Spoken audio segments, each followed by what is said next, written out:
Hey, what's up guys? So everyone wants me to talk about this ban list that's been going around on Shriek for the OCG list. And first off, I do want to mention OCG and TCG have been different before. At one point, Brannack was at 1 over there and we had it at 3, so that's just one thing that you got to take into consideration as well. But apparently this is going to be the ban list for the OCG, but like I said, I only consider it official once it's actually posted over here, because sometimes, like I said, we have different lists. Shriek has been wrong in the past before, so I'm just going to say that just to deliver for you guys, because I've been asked several times, I don't know, maybe at least 50 plus times, about making a video on the ban list that Shriek posted. Now, just to deliver, because I always like to deliver, I'll do it for you guys. So let's go ahead and talk about the ban list and what it will essentially do for the metagame.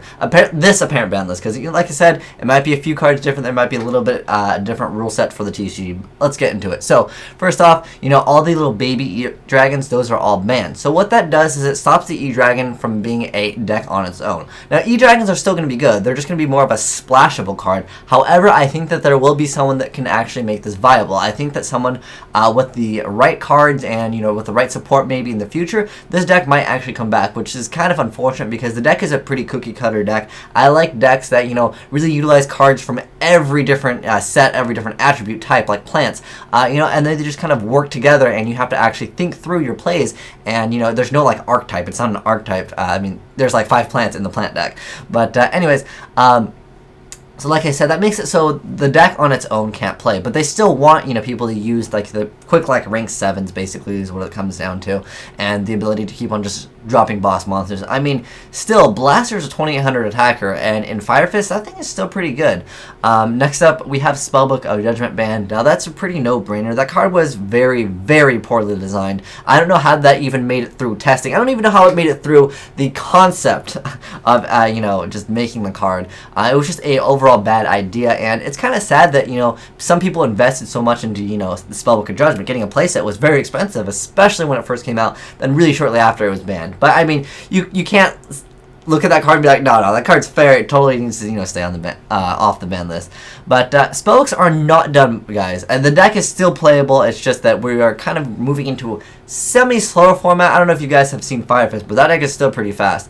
But next up, as far as limited cards, Birdman, there was an FTK, and there's several different OTKs with the Mist Valley Field Spell card, so that's why they're hitting that, and that's just kind of sad, because I like Birdman. He was kind of a card that I like to attack on a lot of decks, but generally I only attacked 1 to 2, so it doesn't really hurt me too much, but it makes me sad, because I do love that card. I think that card's awesome. Next up, Wind Up Shark. That's pretty self-explanatory. I mean, he was the card that really set up the combos. There's also another thing that we'll get into with windups later, but basically what it comes down to is it stops like huge pushes, because Wind Up Shark, I mean, even if Magician is at 1, Shark being at 3 still opens up a lot of dirty plays sometimes. Next up, Murma Abystius. I mean, personally for me, I was playing 2, and it's a pretty good card. I don't really understand why it's hit. For me personally, I mean, I'm still surprised. I'm like, Dragoons isn't hit? This is amazing. But yeah, it kind of sucks a little bit, but for me, it's not that big of a deal. It stops the ability to go for rank 7s now as quickly as you normally would. But the thing is, since, we still have Tidal as a card, I don't really know how viable that is just to make that card limited, because you can still basically spam out rank 7s if you're playing Tidal. Next up, Rooster at 1. Now, I actually was told by someone else that Rooster was going on. That's how I made that 3 and 4 Axis deck only have 1 Rooster, because I was kind of testing it out as well, but I don't want to mention his name, but yeah, he was telling me that Rooster is going to go to 1. I didn't believe him. I mean, he could have just been, someone that just got really lucky and was like, yeah, Rooster's going to 1, it's too OP. And I'm like, you know what, I bet you I can run 1 and it'd still be good. I mean, when it comes down to it, you'd only pretty much play 2 anyways. I wouldn't really recommend playing 3, although, sometimes you can spam the Gyoku and it's kind of nasty at some points, but the way I look at it, if you get your first initial summon through, like they don't have like a bottomless Torrential or something, you pretty much like can secure decent advantage in the game. And even if they, Deepris and Mirror Force you when you go for your attack, you still essentially negate, got so much advantage in the game where it doesn't really matter anyways. Next up, number 11, Big Eye. I was surprised this card didn't actually get banned. A lot of cards that, take monsters with little to no cost, they usually get banned immediately after like a few formats. But, Big Eye might be getting banned eventually, but, it's good that it's at 1. I personally think Draco Sack is just a really good card too, but that card doesn't open up as much dirtiness as number 11, Big Eye, because stealing monsters in Yu-Gi-Oh! No one likes to get their monsters stolen. Next up, Trishula coming back. Now, a lot of players are super excited. They're like, Age 9's Plants are back. Just because Trishula comes back, I mean, as much as I wish Plants would come back and actually make a huge impact on the game, because like I said, it's my favorite deck that, had a really good chance against a lot of different things that wasn't an archetype. It was just kind of all these cards that worked well together. Trishula, unfortunately, won't make the deck, viable. I really think that it really needs more support, is really what it comes down to. If Danny goes to 2 and we get, a Lone Fire at 2, maybe we can make something happen, but also, Global was kind of the key card in that deck. That card open up the place to make, huge pushes and essentially just go for an OTK or something. But Trishula, coming back, actually in Murmels, you can make it really easy. All it requires is Diva into Marksman, into Attack, into get Dragoons, and bam, right there, you have the option to make a Trish. But at that point, if you're getting a direct attack in with a 1400 monster, they probably don't have anything to stop it anyways. And at that point, making a Trish, they might not even have anything to banish on the field. But what's awesome with Trish's effect is it doesn't target, so that's pretty awesome. Next up, Super Rejuvenation. That card, it's worked in Exodia pretty well. I don't know if you guys have played Blue Eyes Exodia, but now that deck has kind of, lost a lot of power, but that's good. I'm not really a fan of watching Exodia. Occasionally I like to watch different ways people make Exodia work, like Hope for Escape, there's the Blue Eyes build, there's the Naturia Ragweed build, there's just so many other different variants of, Exodia, but I like to see new ways people, incorporate Exodia. Next up, the Divine Wind of Mist Valley. Like I said, that and plus Birdman opens up FTKs. I don't really like getting FTK'd unless it's something really, really strange. If someone pulls out the Destiny board, that's cool. That's a... Oh, you can't really FTK. It's essentially on, you can't FTK with that. You'd have to open up, Perfect and then set the card. But, yeah, it's not very viable for that card. Next up for Oh, wait, hold on. We forgot one of my favorite cards that actually got hit. Abyss Sphere. And I'm actually kind of glad it got hit. That card was absolutely insane. But, like I said, with Dragoon still at 3, the deck is definitely so viable. So, if you're a Murmel player, don't even worry. The deck is still definitely viable. Abyss Sphere probably hurts more than anything. Abyss, that's very little, that you need to care about. Abyss Sphere hurts because that stops, Abyss Sphere stops OTKs and it lets you OTK, so it's a very good card, and yeah, it hurts a little bit. Plus, it was so abused with Dolorn. Now I have to abuse Fiendish Chain a little bit more with Dolorn, but Abyss Sphere plus Dolorn was just, it's so dumb. It lets you get, so many free cards, and just oh, let me just reset Sphere, reset Fiendish Chain, okay, you summon, okay, Fiendish Chain, okay, let me get a free monster, and then you just bounce everything back. It's annoying to deal with. Next up are semi-limited cards. We have Chaos Sorcerer. I don't really know why this card was limited in the first place. Spellbooks, there was some apparent dirty combos that you could do in spellbooks, but the thing with spellbooks, they didn't even care for big monsters. All they relied on was Dragon anyway, so I understand that. Bring him back. I don't know. I don't really think he'll make an impact in the game. Chaos is a little bit of a slower deck. There is 2 dragon cards. It's Ebony and Ivory, I believe, or it's Warber, the Ivory Dragon, or something like that. They have some weird names, but there's some little support for Chaos Dragons coming out relatively soon, so maybe that's why it's there. Next up, Gladiator Beast Bestiary. This card could go to 3. It doesn't even change the game. The game's too fast for Glads to even make a play. It's just you summon, okay, I negate your summon of Glad, and then okay, I have dead Test Tigers, I have dead War Chariots, and they just have too many conjunctional cards, and the deck really has 1 summon, and then that's really it. But that's unfortunate, unless you're playing Hero Lives build, because there's, the Prisma build as well. That would probably be the only one that can actually hold up against the metagame, because if your deck doesn't OTK or throw up a way to stun, you're going to have a bad time against a lot of different decks. Next up, Grand Mullet 2. I was kind of surprised by this. I didn't really understand why Grand Mullet was at 1 for the longest time, but it's been at 1 forever. They're nah, just keep that card at 1. I'm actually glad for this. I feel like cards like Tsukuyomi are just better because they're simply just faster. If you really need to get rid of a Jowg and you really need to get over a Vandy's Fiend or something like that, Grand Mullet has to attack is a lot slower of a card, whereas a card, personally for me, I think Exiled Force is a fantastic card because Exiled Force, gets rid of it immediately and you don't have to waste your battle phase, so you can still go and special summon. For me, if you really need to get rid of a card, I think that Exiled Force is an excellent card. You got Ophion, okay, Exiled Force.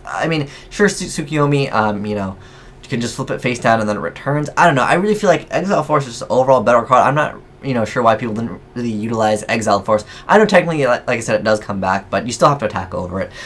Next up, Gorz at 2. I'm still surprised by this. I feel like this is what? Are you guys crazy? Because Gorz, to me, is still a very good card. I'm slightly...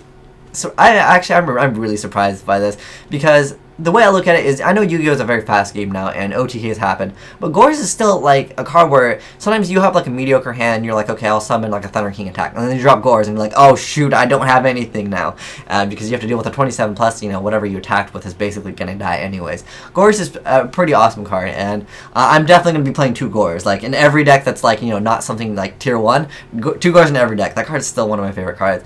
Tenki at 2, the way I look at it is, it's okay. Like, it's not going to really change the game too much. I mean, there might be some players that are a little bit upset that are playing Bujin. I don't know if you guys play Bujin, but if you don't open up with Yamato or you don't have Yamato within turn 3, you basically lose. Like, there's very little plays that you can do without having Yamato in that deck. Next up, Black Whirlwind. This card, I mean, it can go to 3. I mean, we have Lineup Factory at 3, which lets you search out, like, anything, and, you know, it can be triggered really easy, whereas Whirlwind you have to search it down, and it's a little bit slow of a card. For me, the way I look at it, yeah, there's going to be more players that try Black Wings, but how are you going to play against, you know, something that's just so much faster? Black Wings live off their first summon, just like Six Samurais, and if they summon, you go stop summon, you compulse, whatever, warning, bottomless. It's just, that's it. That's all they really have. It's just like Six Samurais, like I mentioned. Occasionally they can drop the Darkon, but, you know, that's just one card. But, you know, it's still one card that can make a difference between winning and losing. But anyways, as far as no longer limited, Wind Up Magician, yeah, I understand, because since Shark is at 1, you know, you can put that card at 3, and Wind Up Magician is not nearly as, you know, OTK, relevant.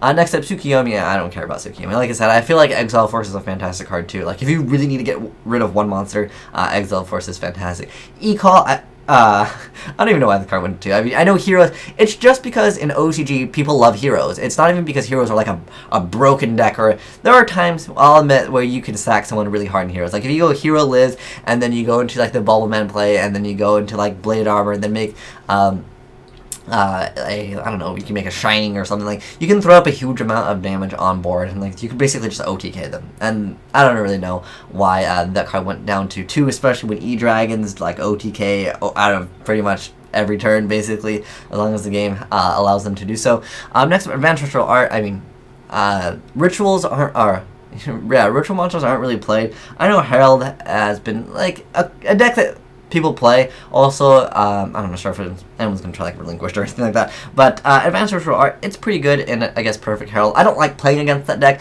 and I'm sure that anyone that has played Yu-Gi-Oh! That played against that deck, it's not a fun deck to play against. It's one of those decks where it's like, no, don't have it, don't have that extra fairy, because then you can't like do anything. It's like a complete lockout deck, and I don't think that's really fun for either player to play.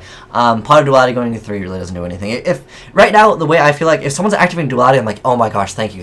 You're not playing something like super meta, because if they activate Duality, I'm not afraid of what they're going to do. But anyway, sometimes Bujin, it helps with Bujins, definitely. Then Scapegoat at 3 will do anything, I don't know. Some of the Mech and Phantom Beasts, they just need tokens, so that might help them out. That might make that deck a viable deck. Next up, Reasoning. I don't think really anyone's using this, but maybe someone will try Reasoning with like the Wolves and like, you know, maybe try to bring back Diamond Dude Turbo eventually. I don't know, we'll see what happens with that. Mirror Force at 3. I mean, Mirror Force is a slow card. It's a fantastic card though. Like when people don't see it coming, what it comes down to, the way I look at Mirror Force is it's really good against players that are new to the game and don't have very much experience, and you can really punish them with a Mirror Force. The thing is, if you're playing against a good player, Mirror Force is just like, it's not the best card. But, you know, sometimes if they don't expect it, you know, Mirror Force is still one of those cards where it's like, oh my gosh, you Mirror Force me for like, you know, multiple cards, it hurts. But the way I look at it, Torrential and Compulse, and there's other cards that are just a lot faster, and they just make the game much better, and overall just, you know, it allows you to have stuff that's live a lot faster, and that's what you really need in Yu-Gi-Oh! Because it's gotten a lot faster as far as the game. One thing I want to mention, the reason why I'm like, I'm still kind of upset about this ban list, I mean, it's definitely a step in the right direction, but where's TG Striker? Why is he still at 1? Why is TG Striker a card that's so good? He's just as good as BLS, guys. Like, he has to be at 1. I mean, he's better, apparently, than Gores. Like, TG Striker is not a card that needs to be at 1. But those are my thoughts on it for you guys. But like I said, I want to wait for the official Forbidden list to actually appear on the Konami website, and I'll make a video on that, and I'll tell you guys what cards to pick up and all the other good stuff, because as most of my viewers are TCG players, that's what I'm going to cater towards. But this is, like I said, more than likely going to be the list. There's been so many people that are saying this is like 100%, but the thing is, for me, I only consider it 100%, like I said, when it's on the official card site. And like I said, I'm just trying to deliver for you guys and give you guys my opinions and insights on the game. So maybe if you happen to be an OCG player, hey, this might be some good information that you can take into whether if you want to sell or buy cards, or if you're just a player and you're looking to build a certain deck. But anyways, thanks for watching, guys. Asianize signing out.